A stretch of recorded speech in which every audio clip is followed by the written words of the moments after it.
दुनिया का सबसे खूबसूरत रिश्ता बहन भाई का है।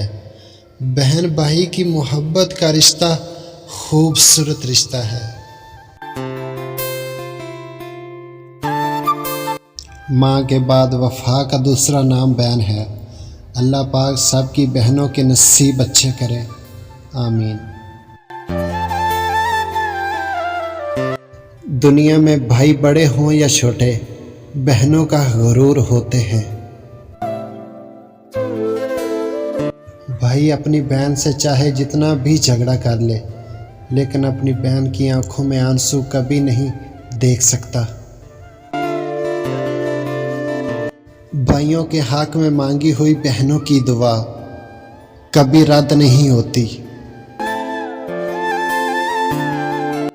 भाई तो बहनों की जान होते हैं, बहनों का मान होते हैं।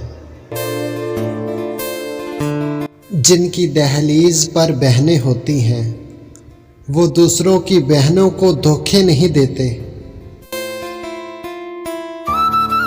भाई अपनी बहनों की शान होते हैं और बहनें भाई की जान होती हैं।